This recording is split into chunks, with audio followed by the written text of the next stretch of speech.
ठीक है, तो A is proportional to B into C, इसको क्या बोलते हैं, ज्वाइंट वेरिएशन। अच्छा, अगर मैं बोलूं A is directly proportional to B when C is constant and A is inversely proportional to C when B is constant, तो क्या बनेगा, A is directly proportional to B by, ठीक है। अच्छा, अगर मैं बोलूं a is inversely proportional to b when c is constant, when a is inversely proportional to c when b is constant, तो क्या बनेगा,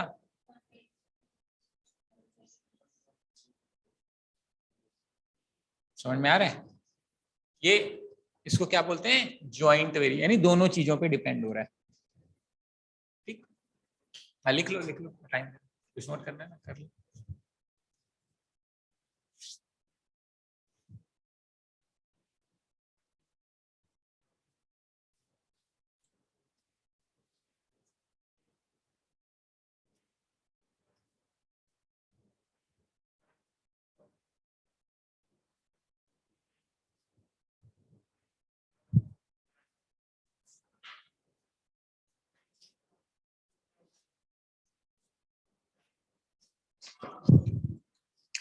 इसके बाद आता है पार्ट वेरिएशन।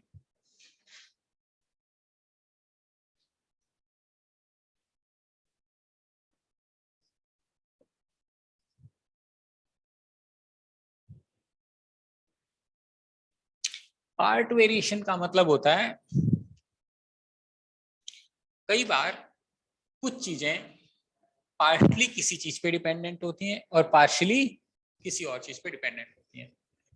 जो एग्जाम में ज्यादातर क्वेश्चन आता है वो वाला आता है कि certain, think of a certain example which is partly constant and partly directly depends on something. कोई एक ऐसी चीज या कोई एक ऐसी बात जो कुछ तो फिक्स हो और कुछ किसी चीज पे डायरेक्टली डिपेंडेंट हो, ऐसा कोई एग्जांपल सोच सकते हो? वेलोसिटी इनिशियली फिक्स्ड है, ठीक है, और एक्सेलरेशन पे डायरेक्टली डिपेंड कर रही है, और कुछ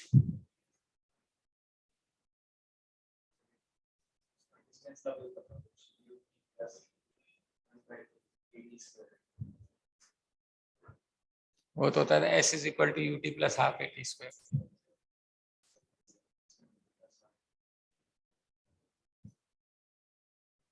कॉमर्स वाले कितने? हाँ बोलो भाई, तुम लोग बताओ कुछ और।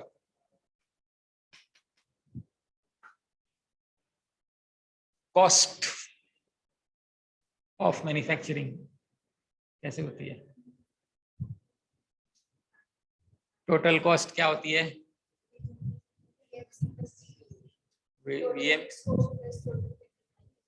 there is a fixed cost. Now what does this fixed cost means? It means even if you not produce a single item, still there is a cost. So it is always fixed. It is immaterial whether you are producing 0 units, 2 units, 10 units or 15 units. That's not so partly constant. And as you are saying, it also depends on variable costs.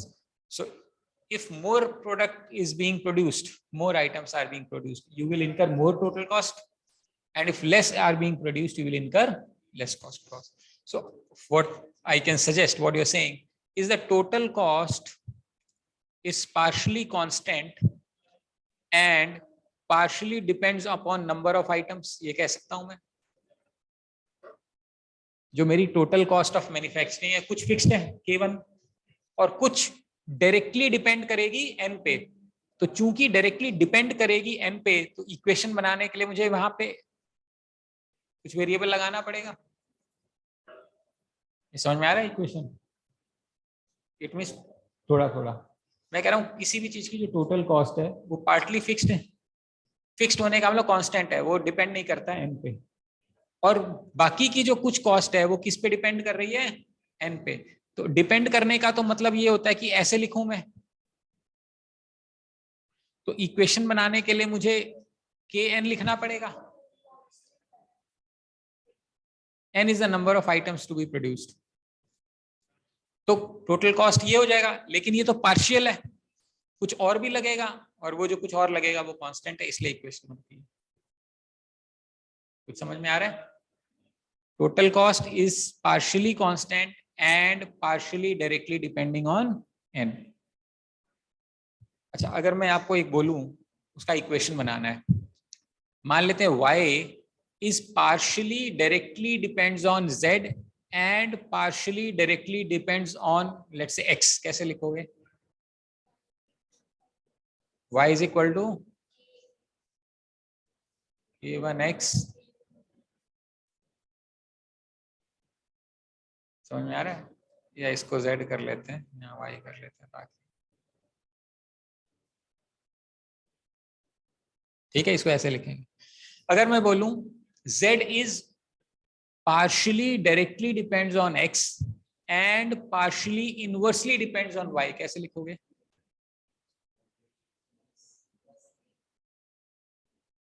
a2 bye, क्यों? क्योंकि inversely y था। समझ में आ रहा है? इसको ऐसे लिखेंगे। अगर कोई ये बोले कि z is partially inversely dependent on x and partially inversely dependent on y, तो क्या करोगे? a1 bye x plus a2। समझ में आ रहा है? इसको पार्शियल वेरिएशन बोलते हैं। सारे केसेस कवर कर लेगा पार्शियल वेरिएशन के। ऊपर हमने क्या देखा था? ज्वाइंट वेरिएशन, और नीचे हमने क्या देखा है? Partial variation. आ रही बात समझ में? ये किताब है क्या? एक बार दिखाना, उसमें एक दो क्वेश्चन होंगे अच्छे।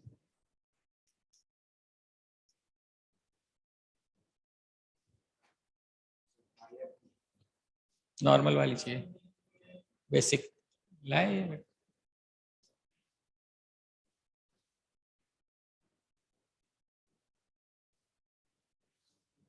दिखाना एक बार।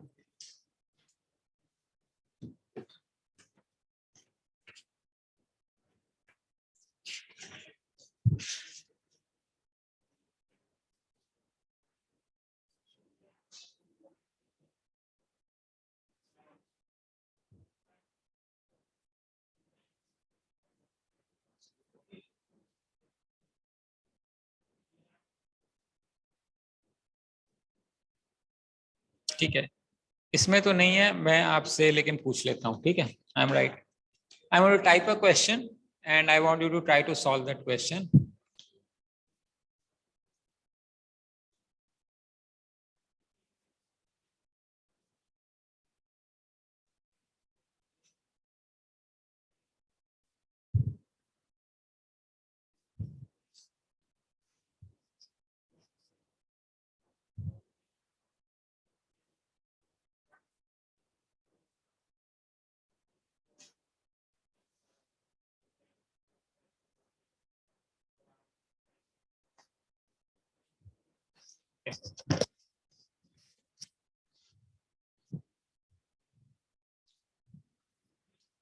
In a hostel, the total cost is partially fixed and partially depends on the number of occupants.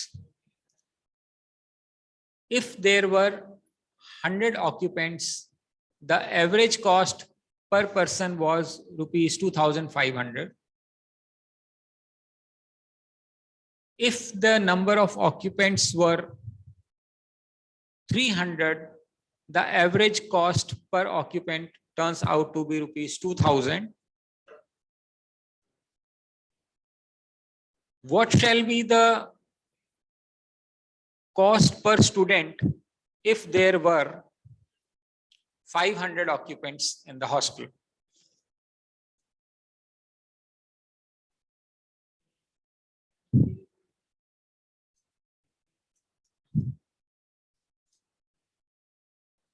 दिख रहा है?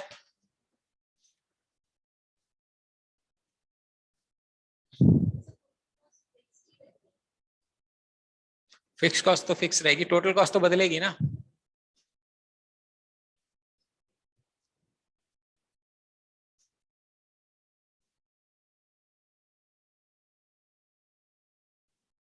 It's a good quality question, especially for IPM guys. You should be able to handle it.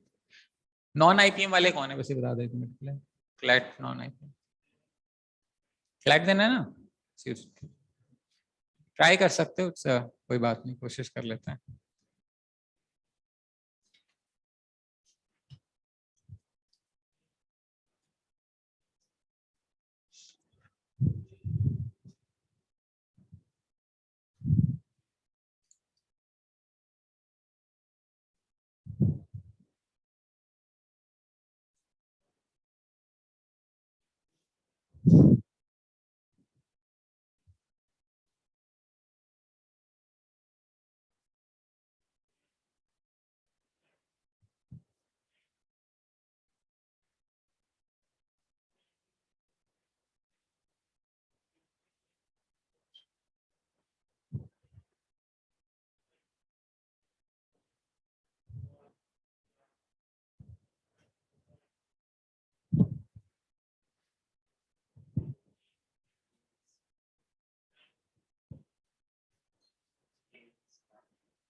One seven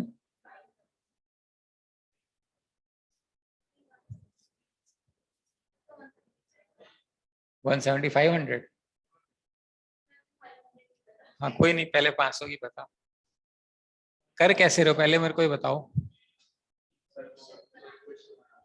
total cost कैसे निकाली आपने पहले 100 लोगों की?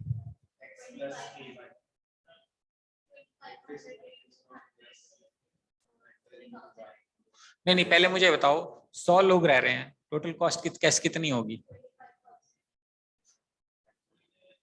25,000। वही, हाँ 2। 100 बच्चों की टोटल कॉस्ट कितनी है? 2,50,000। कैसे आई? 2500 इंटू 100। तो 2500 इंटू 100 इज टोटल कॉस्ट। इसमें क्या है? फिक्स्ड कॉस्ट प्लस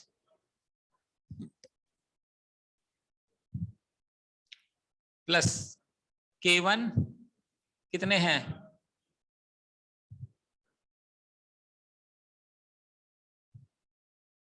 ये बनेगी पहली इक्वेशन, या इसको K1 फिक्स कॉस्ट को K1 ही मान लेता हूं एक बार, और इसको K।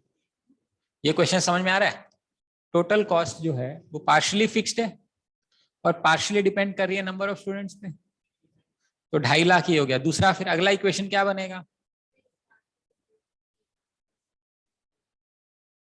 हाँ 6 लाख आ गया, तो 2,000 into 300 is equal to K1 plus K2 into, अब इसको सॉल्व करोगे, सॉल्व करो K1 के।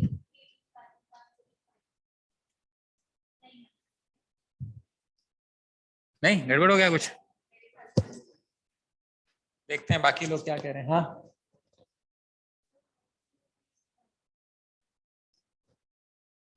How do you know it is directly proportion?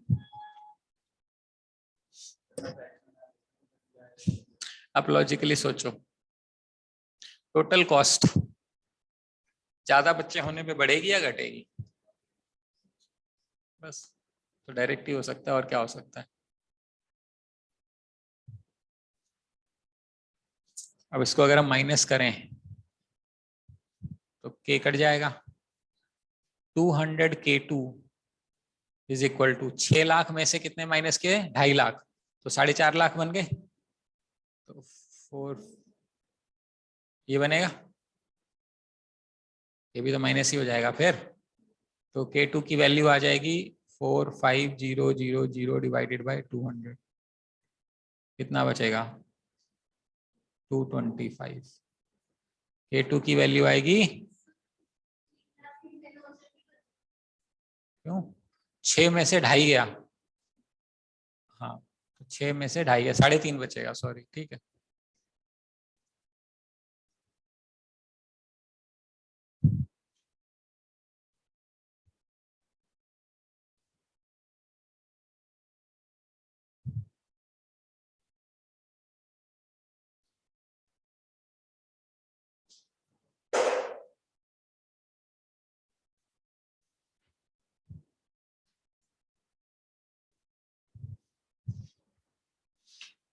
अभी 1750 इसमें पुट करेंगे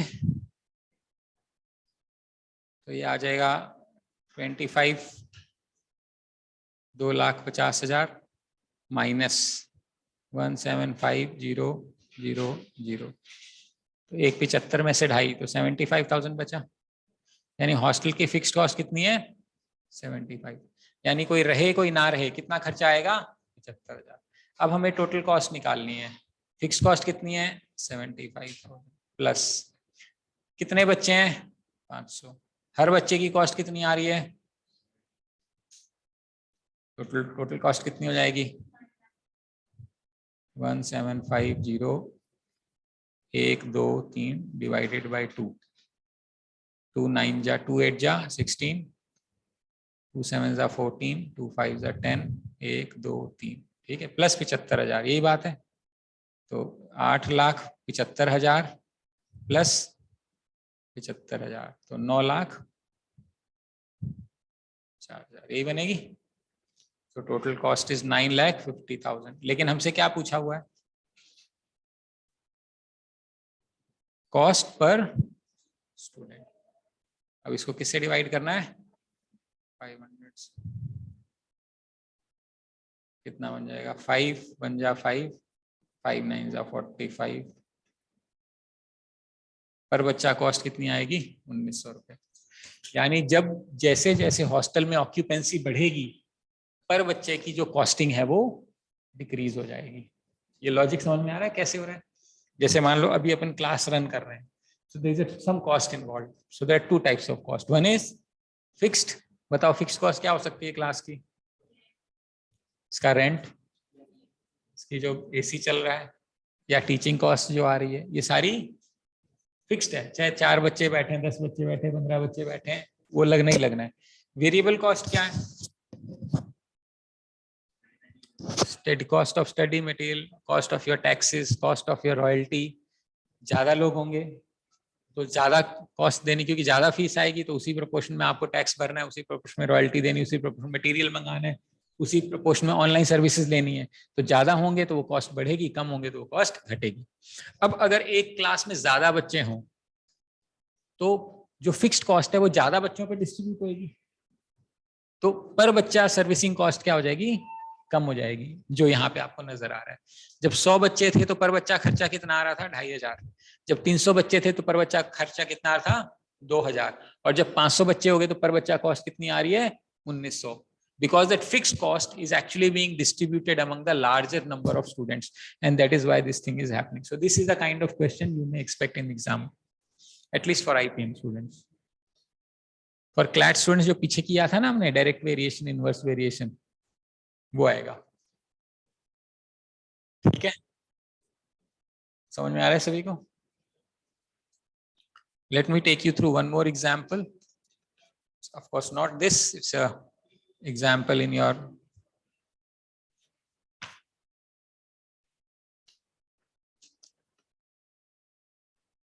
the volume of a solid varies jointly with its height as well as the base area.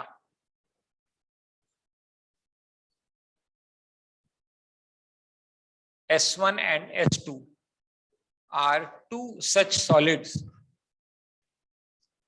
The base area of the solid S1 is 100 square meter and the height is 5 meter. The volume is 1500 cubic meter.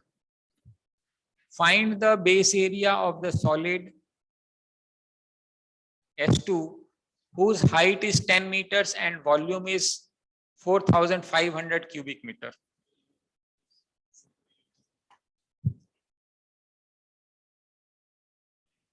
Of course ये किताब में cubic metre की जगह CM लिखा होगा उस हिसाब से आपको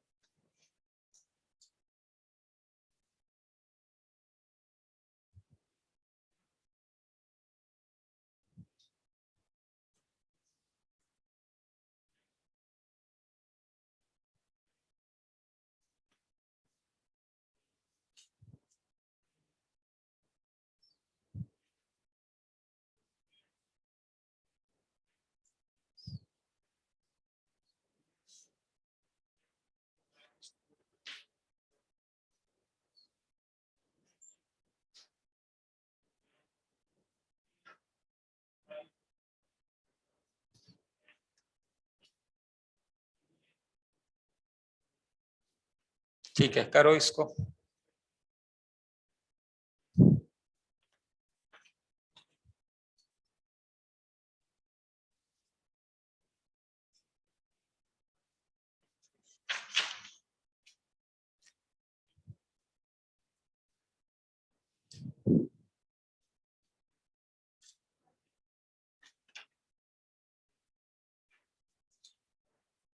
क्या?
फोर 450।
किसका? तुम्हारा आया बेटा, क्या है ये? क्या बोल रहा है? The volume of solid varies to base area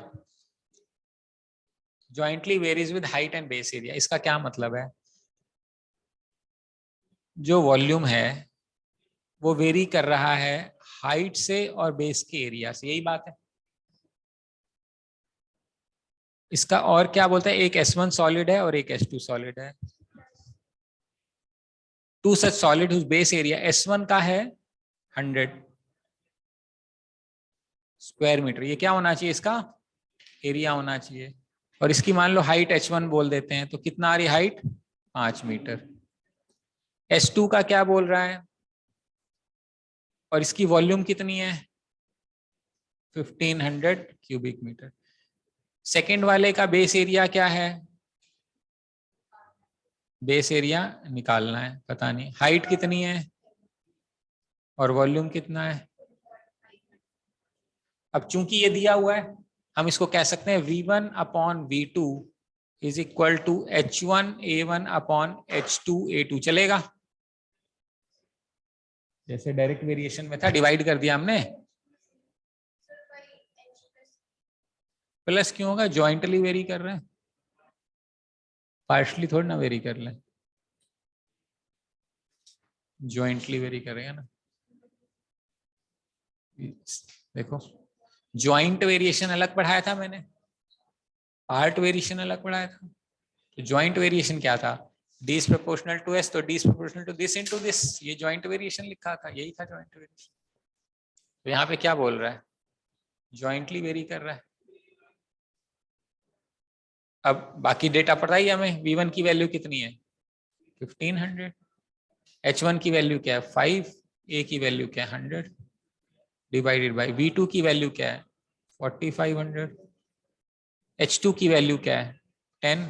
A2 की वैल्यू निकालनी है।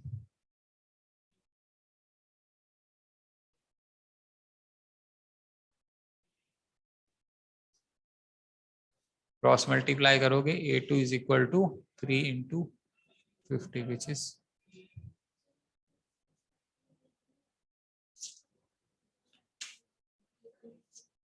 क्या चीज?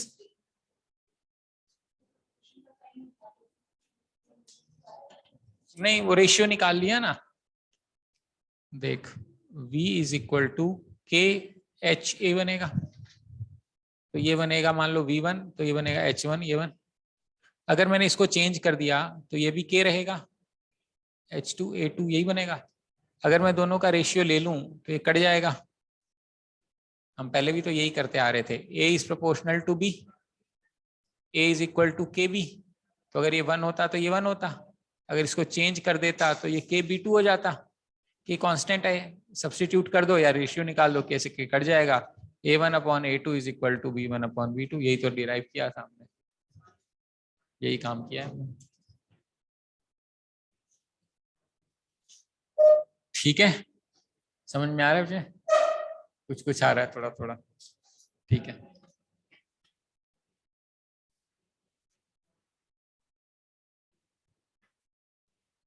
चलो एक और एग्जांपल ले लेते हैं हम।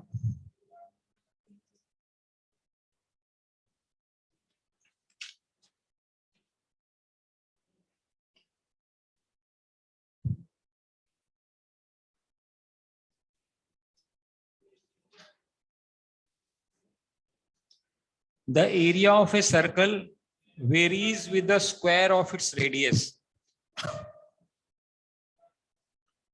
The area of a circle having a radius of 2 centimeter is P SQCM. Find the area of the circle having a radius of 4 centimeter.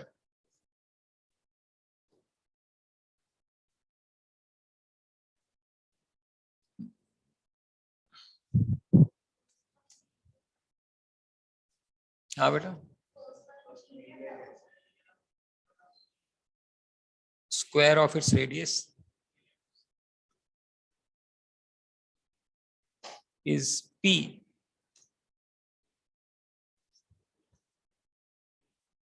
बस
हाँ बेटा इधर दोनों का कुछ बना।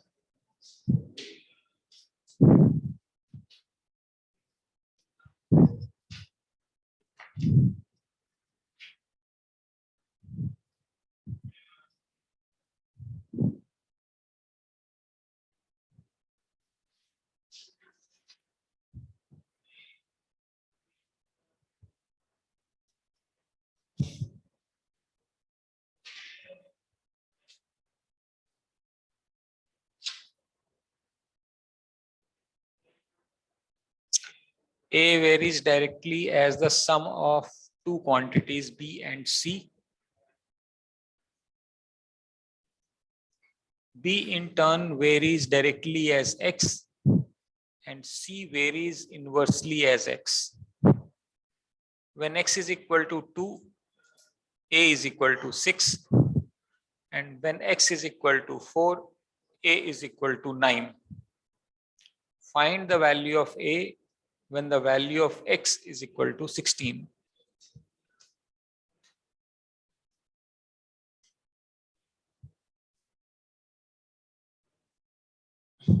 जिनका पहले वाला नहीं हुआ पहले उसको करना फिर इसको करना, ठीक है।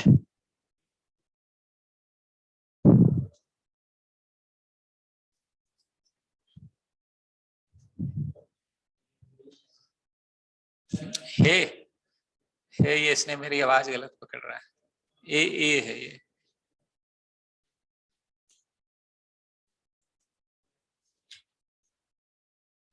अब ये बी की जगह इसने बाई लिख दिया, सी की जगह सॉरी सी की जगह एस ई लिख दिया, जबकि क्या है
ऐसा कोई ऑप्शन तो नहीं है।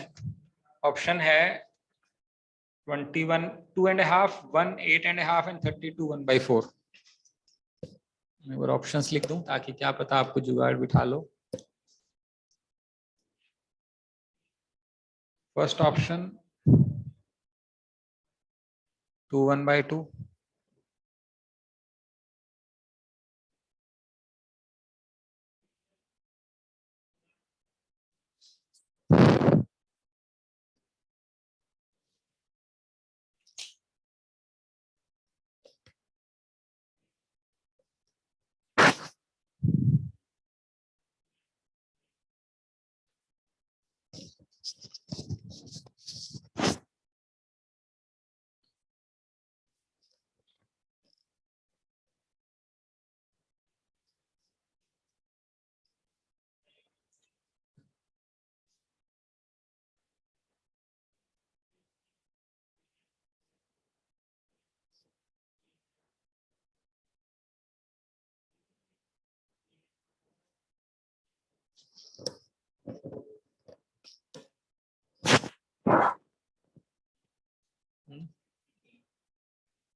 अच्छा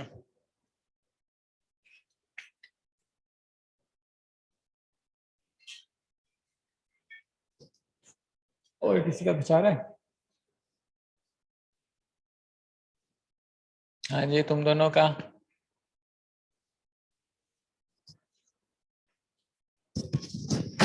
हाँ भाई काव्या, इसका क्या आंसर है? आवाज नहीं आ है। अब आई? नहीं हुआ सर, सो नहीं हुआ? देखो, पहले बोलता है A varies directly as the sum of two quantities B and C. यानी ए जो है वो डिपेंड कर रहा है बी और सी पे, यही बात है। तो अब हमें पता नहीं है तो मैं ए इज इक्वल टू मान लो K1B कर देता हूं और K2C कर देता हूं। पता तो नहीं मुझे क्या है, कोई बात नहीं, वो भी ले सकते हो, कोई फर्क नहीं पड़ेगा, वो भी समझ सकते हो। अगर आपको ऐसा लग रहा है कि तो वो सम है तो हम KB+C कर लेते, चलेगा यहां तक। अब B जो है वो डायरेक्टली वेरी कर रहा है X से और C जो है वो इनवर्सली वेरी कर रहा है X से, यही बात है। तो B की वैल्यू अपन ले सकते हैं K1X और C की वैल्यू ले सकते हैं K2/X, चलेगा। A की वैल्यू बनेगी K इंटू बी की जगह क्या लिख सकते हैं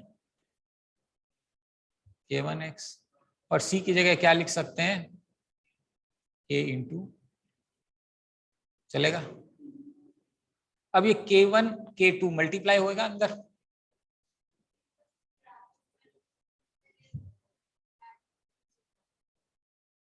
है एक ही बात है, K यहां मल्टीप्लाई कर दिया अंदर।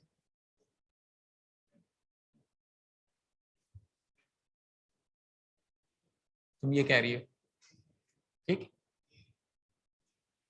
अब ये क्या बनेगा, K1X बनेगा और K2/X बनेगा, यही बनेगा। अब ये K1 कुछ तो कांस्टेंट है, हमें पता नहीं, मैं इसको K3 मान लूं, कोई हर्ज तो नहीं है। और इसको मैं K4/X, कोई हर्ज तो नहीं है। कहना इसे एक ही ये वैल्यू बन गई मेरी। तीन तीन variable, constant into constant, constant ही आएगा, हमें पता नहीं। अब कह रहा है जब a की वैल्यू 2 है तो a की वैल्यू 6 है। तो when it is 2, a is equal to 6 when K3 2 plus K4/2, ठीक। सेकंड है a की वैल्यू 9 है, K3 4 प्लस K4/2, यही बात है। अब इसको सॉल्व कर सकते हैं, first equation second equation, K1 K3 K4 निकलेगा। फिर अपने को क्या चाहिए, a की वैल्यू चाहिए,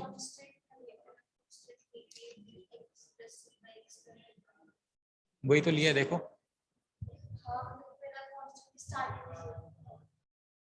हाँ दिक्कत नहीं है। घुमा फिरा के ये यहीं तो पहुंचोगे, इक्वेशन तो यही बनेगी। यहाँ पे बी बाई एक्स लिख लो, यहाँ सी एक्स लिख, सी बाई एक्स लिख लो। अब सॉल्व करोगे फिर हमें ए की वैल्यू चाहिए, K3 यहाँ से मिल जाएगा, 16 पुट करना है, और यहाँ K4 मिल जाएगा 16।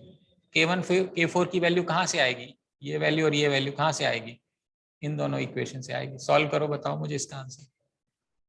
K3 की क्या वैल्यू है, K4 की क्या वैल्यू है।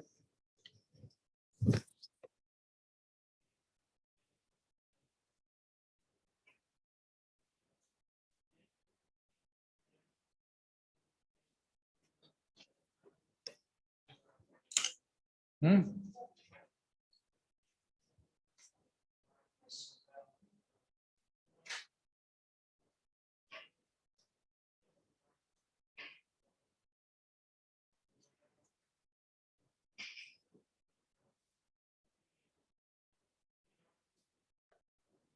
K3 to K4 4.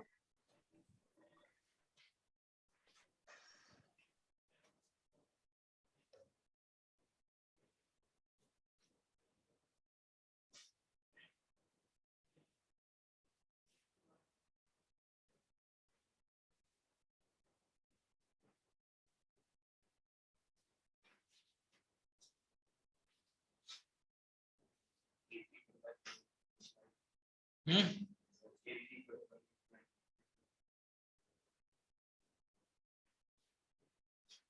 ये K3 to K4 5। देखता हूँ काव्य, अभी बाकियों से पूछूं।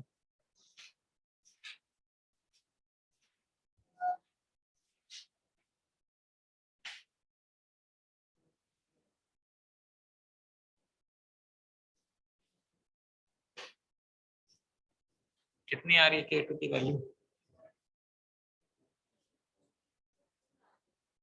ठीक है।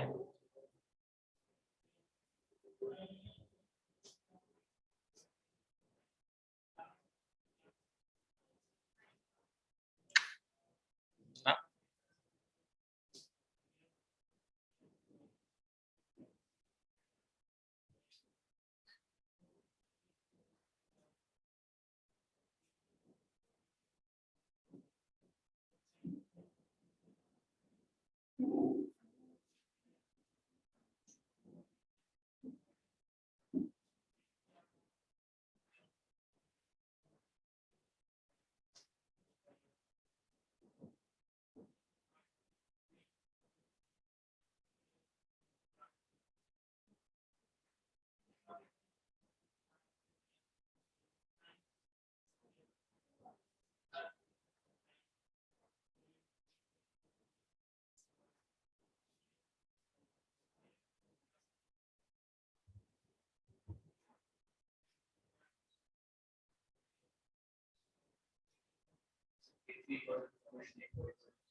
बिल्कुल सही।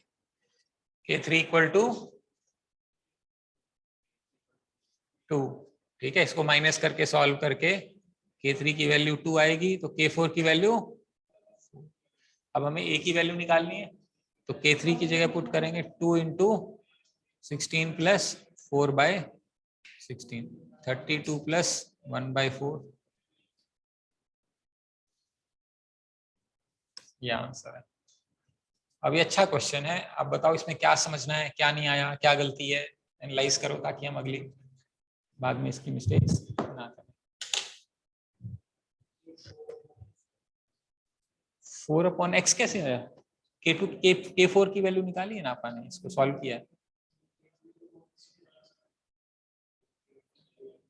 K3 इंटू एक्स लिखा है ना, इसको K1 K2 को मैंने K3 मान लिया, इसको मैंने K3 मान लिया, और K1 K2 को मैंने K4 मान लिया, ऐसे मान लिया, वरना K1 K2 लिखते अल्टीमेटली फिर यहाँ भी K1 लिखना पड़ता है, यहाँ K2 लिखना पड़ता है, बात तो बराबर है।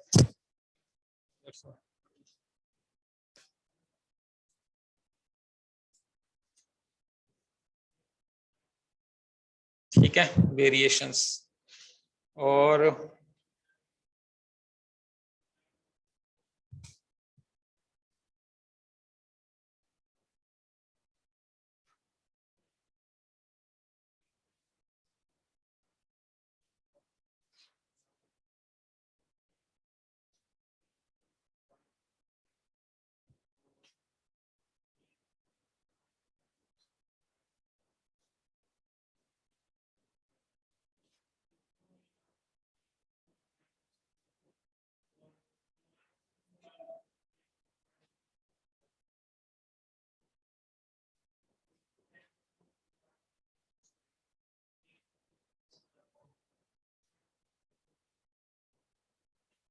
चलो एक ये कुछ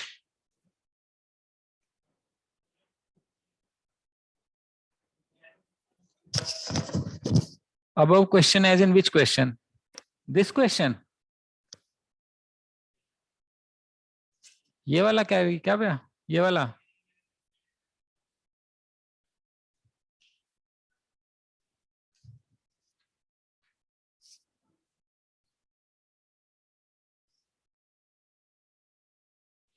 इसका मतलब A1 by A2.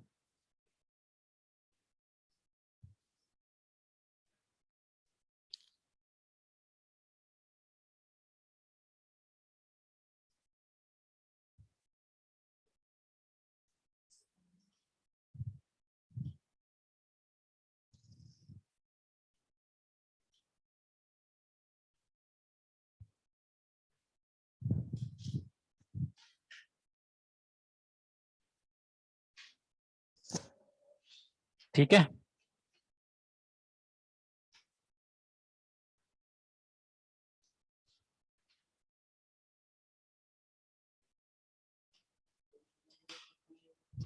हाँ PDF ठीक है।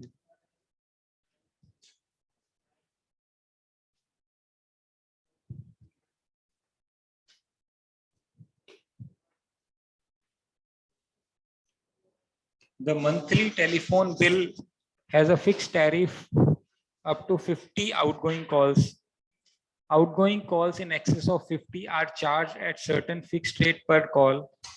The monthly bill of two men who have made 98 outgoing calls and 218 outgoing calls are rupees 300 and 450 respectively. Find the monthly bill of the person who has made 100 outgoing calls.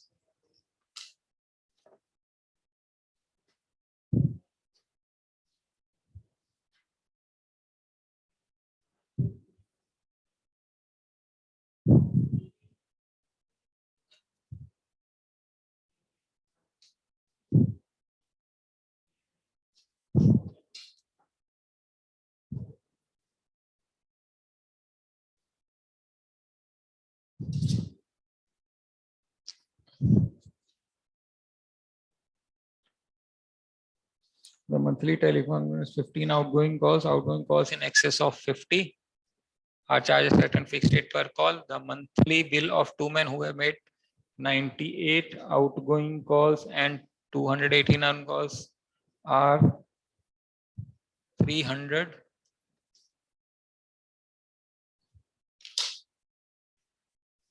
and 450 respectively.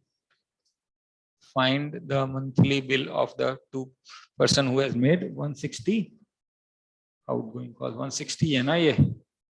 हाँ ठीक है, ठीक है, अच्छा question है, करके दिखाओ।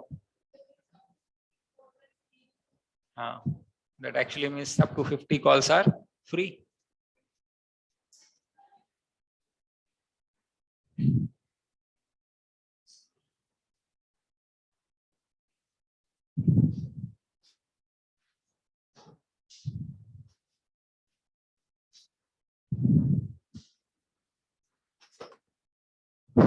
Try solving this question.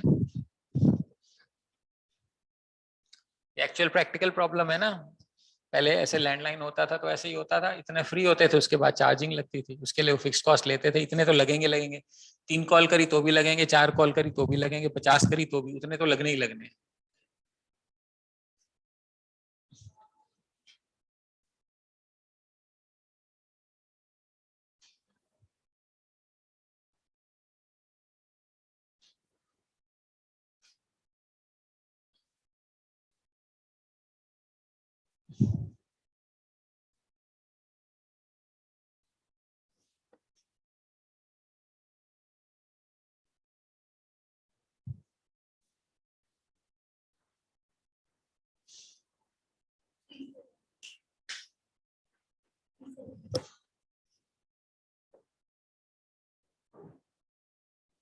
Options दूं?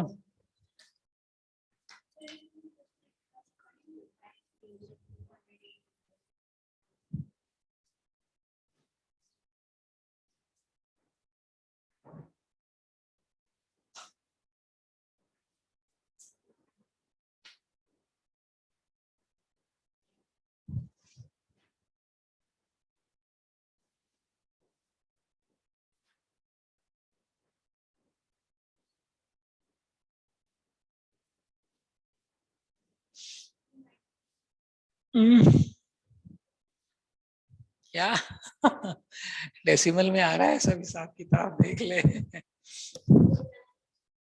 हाँ, कुछ कैलकुलेशन एरर हो गई होगी, कोई बात नहीं।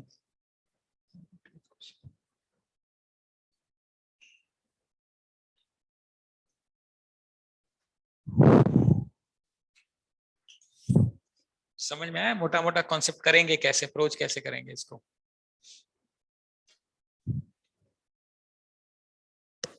नहीं, 50 कॉल तक तो फिक्स्ड है K1, उसके ऊपर जो कॉल है वो K2 इंटू एक्स होनी चाहिए। उसके ऊपर की कॉल जो लगेंगी उसकी कॉस्ट तो हमें पता नहीं, मान लेते हैं एक्स मान लेते हैं। तो पहली इक्वेशन कैसे बनेगी? 300 रुपए का खर्चा कब होगा? 300 is equal to K1 fixed plus K2 into 48, ऐसी सेकेंड इक्वेशन बनेगी।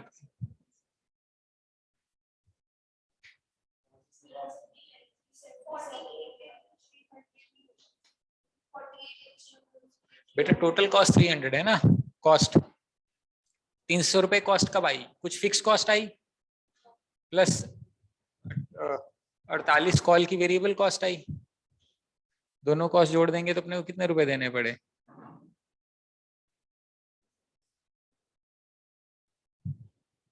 ये कैसे?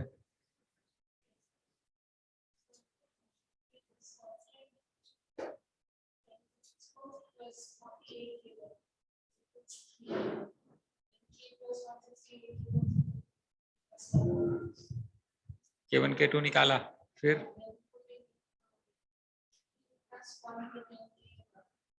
110 क्यों लिया?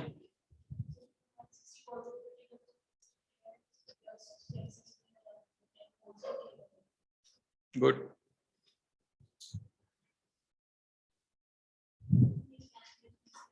इक्वेशन यही बनाई है, बताइए इक्वेशन बताइए।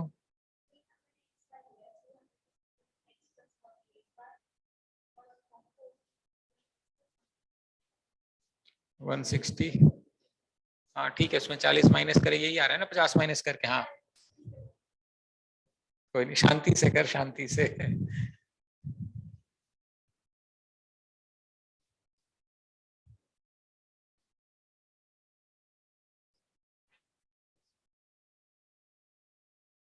क्या इक्वेशन नहीं बनी? क्यों, इक्वेशन तो बननी चाहिए।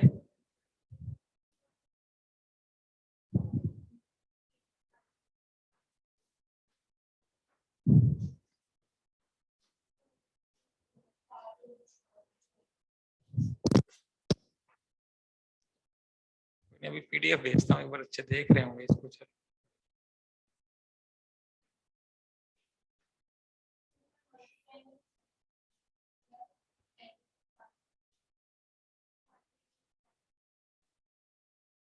क्योंकि इस पे कुछ हद तक इस पे डिपेंडेंट है, कुछ इस पे डिपेंडेंट है, कुछ कुछ नहीं डिपेंडेंट है, फुल्ली डिपेंडेंट है। ठीक है,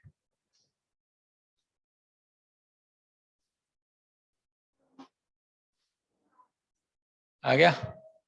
हाँ भाई, इक्वेशन नहीं बनी, क्या बना रही है बता। हाँ नहीं, इक्वेशन क्या बनाई बता K1 K2 के लिए? K1 इंटू K1 इंटू क्यों?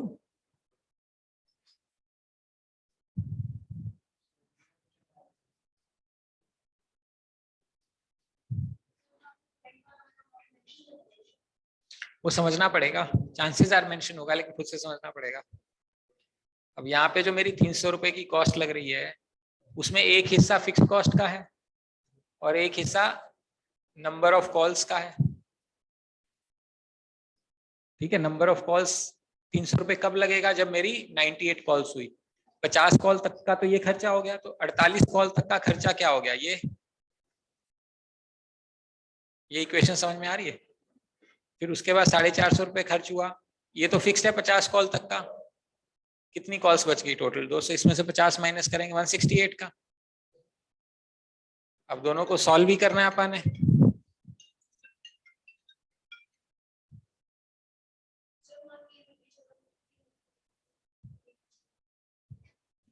की जगह नहीं 50 क्यों रखेंगे, तो कॉस्ट है ना, तो कॉस्ट है। हेलो, हाँ जोशना, हाँ बोलो। हाँ जी, गुड आफ्टरनून। वो जो था ना वो कंटिन्यू होएगा प्रोग्रेशंस, मोस्ट ऑफ, हाँ वही होगा, ठीक।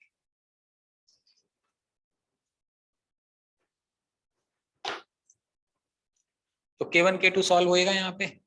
K1 इज द कॉस्ट ना, 50 कॉल्स की कॉस्ट है, हम 50 तो लिख नहीं सकते ना, इट इज द कॉस्ट। वो 50 तो कॉल्स हैं और वो हमें पता नहीं है, तो कुछ तो माननी पड़ेगी। 50 कॉल्स की कॉस्ट K1 है, 50 कॉल्स की कॉस्ट K1 है, पर वहां K2 क्या है, पर कॉल की कॉस्ट है। K1 क्या लिया मैंने, टोटल कॉस्ट ऑफ फर्स्ट 50, और K2 क्या है, cost of call, cost of पर कॉल आफ्टर 50, इसका ये मतलब है। तो ये टोटल कॉस्ट बनेगा, माइनस करके K1 की क्या वैल्यू आई है, 5, और K2 की क्या वैल्यू आई है,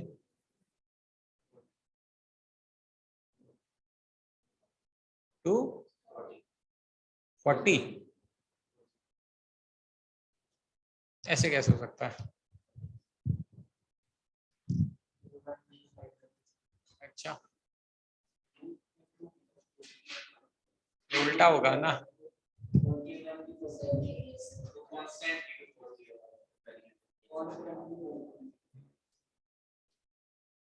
ये ऐसे होगा है ना। अब हमें कॉल्स कितनी निकालनी है, 160 आउटगोइंग कॉल, तो 50 की जो 50 की कॉस्ट है वो तो K1 है, 240 आ गया। अब जो बच गई कितनी बच गई, 110 आउटगोइंग कॉल, पर आउटगोइंग कॉल कितनी है, 5/4 रुपीज। तो ये टोटल कॉस्ट आ जानी चाहिए मेरी, जो भी है कितनी आ रही है, 370।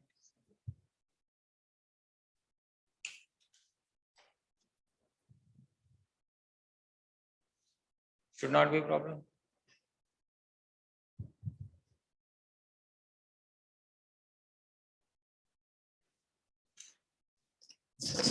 हाँ जी काव्या, समझ में आया तुम्हें,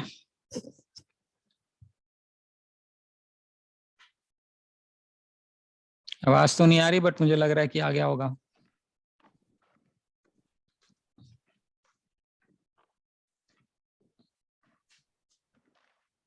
चलो ठीक है, मैं ये पूरा टॉपिक तुम्हें भेज रहा हूँ।